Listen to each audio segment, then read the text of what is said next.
Hi, I'm Mayor David Black. Despite the tough economy, Papillion has been blessed with new business openings. Just from Labor Day through Christmas, we've seen 7 new businesses open their doors in our great city, with more yet to come.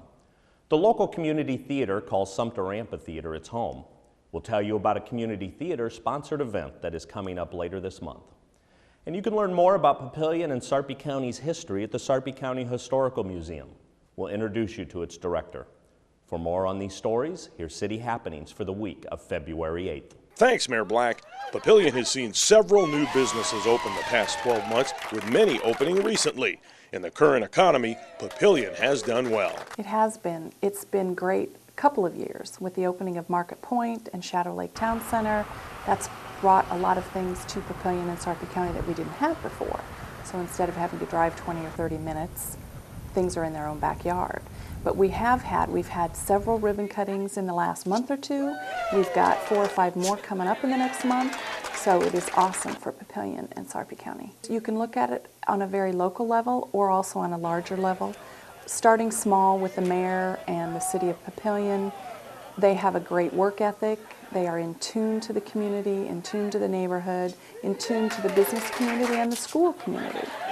Quality of life is high on their agenda. They try to always have things for all different ages, things for the businesses. They partner very well with the businesses in the community to offer things for the folks that live here. But if you go even into the bigger area, the metro and even the state, Governor Heineman says it all the time, Nebraskans are conservative. They don't spend money that they don't have, the majority of people. So that carries over into the business community as well. You have your small businesses that even if they're struggling, they may cut back and hopefully they'll weather the poor economy or the poorer economy that we've had. But they will, if they set themselves up in the right position in the first place where they weren't over borrowed or overspending, they're going to come out on the other end in good shape because they've provided a good service and a product, great customer service, and so their customers will remember them. And when the economy starts ticking back up, they're in a good position to take advantage of that.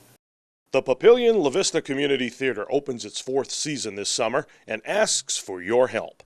The local group plans a fundraiser in a couple of weeks. We're actually doing bids for some of the things we need to raise money for, like costumes, backdrops, props, lighting, piano rental, that sort of thing. And people can pledge donations toward these items. And then during the cocktail hour or after dinner, we're also doing a couple of fun things. We're selling raffle tickets. One is for a limo ride to the show for 8 people one night, and then tickets to the show. And we're selling raffle tickets for that. And then we're also raffling off chances to put yourself or a friend in a cameo role in the show. Just a brief little part in the show. So we'll do 7 of those. So if you yourself want to be an actor or actress, you can buy raffle tickets and hope you get a chance. Or if you know somebody who you think should be an actor or actress, you can get them in the show. It's Saturday night, February 20th, and it starts at 6 p.m. It's at Karen's Fireside in Papillion. So it starts from 6 to 7. We're having cocktails, and then the saxophonist Chad Stoner is going to play his saxophone during cocktails, and then we're going to have a buffet dinner starting at 7, and then Mary Carrick, who does a cabaret show, will be doing the show starting at 8 until 10, and then from after 10 o'clock people can pay up, and that'll be the evening. It just might be one of the area's best kept secrets. It's the Sarpy County Historical Museum. It was built next to the old Sack Museum and counted on traffic to the Sack Museum.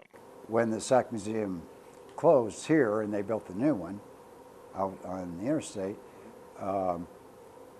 then there was no more traffic by here, so it kind of left us in our own little corner over here, without the traffic. So we do have a little problem of trying to get people to know that we're here.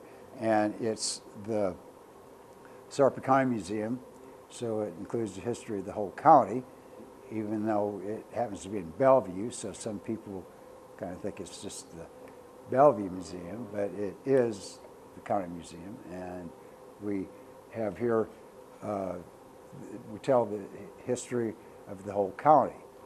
And so we do, you know, whatever we can to try to get the word out. The artifacts that we have here are all donated. We have special exhibits, you know, just temporary exhibits and so on, like behind you was with Valentine's Day coming up. We've got wedding pictures and all that kind of stuff. And so we try to appeal to younger people, older people, and everybody in between. Sarpy County started out as agricultural. Almost everybody, you know, lived on a farm back in the 1850s and 60s. And so we have, as you see as you go through the museum, we have the Indian artifacts, then we have the explorers. Lewis and Clark stayed in Sarpy County. I would just urge people to remember, okay, before you put it in the recycle bin or toss it out or put it on the garage sale or something, you know, just think about that's something that may be part of the history of Sarpy County, and that, you know, people can enjoy that, said tomorrow and 50 years from now. For more about Papillion, go to www.papillion.org or just call the Mayor's Hotline at 827-1111. That's City Happenings this week. Thanks for watching.